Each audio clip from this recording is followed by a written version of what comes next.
ভালো লেকচার দিয়েছো, হাততালি দেওয়া উচিত ছিল। প্রতারণা করেছো তোমরা। অবশ্য তোমাকে প্রথম দিন দেখেই মনে হয়েছে যে তোমার মধ্যে সমস্যা আছে, ওই অলক্ষণে ব্যাপার স্যাপার আছে আর কি। মা তুমি ওর সাথে এভাবে কথা বলছো কেন? তুই আমার মুখের উপর কথা বলছিস? জীবনে প্রথম তুই এই টোনে আমার সঙ্গে কথা বলছিস। কে জুগিয়েছে এত সাহস? নিশ্চয়ই এই মেয়েটি। আমাদের সুন্দর পরিবারটা তুমি ধ্বংস করে দিও না প্লিজ। আয় আয় বলছি।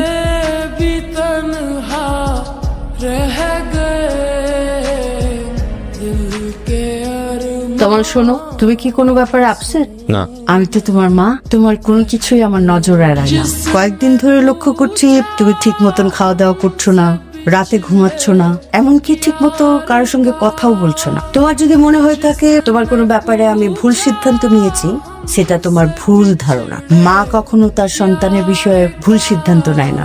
কদিন পরেই তো তোমার ফ্লাইট, প্রিপারেশন নাও, হাতে তো আর সময় বেশি নেই। তাই মন খারাপ করে চলে যাচ্ছিস? আমার মন ভালো কি খারাপ তাতে তোমার কি চাই আসে মা? অবশ্যই আসে যায়। সন্তানের মন খারাপ থাকলে মায়েরও মন খারাপ থাকে।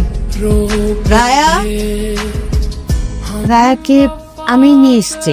মায়েরাও ভুল করে, আবার মায়েরাই সেই ভুলটা শোধরায়। আমি ক্ষমা চাইছি বাবা, আমাকে ক্ষমা করে দিস। না মা, প্রথমবার তো দেখে 10-এ 6 দিয়েছিলাম, কিন্তু এখন যে অবস্থা মনে হচ্ছে 10-এ 2ও পান। আপনি কিন্তু এখনো 10-এ 12ই আছেন। তাহলে আর যাচ্ছি না। অবশ্যই যাবি, তোদের বিয়ে দিব, তারপর বউ নিয়ে যাবি। रह गई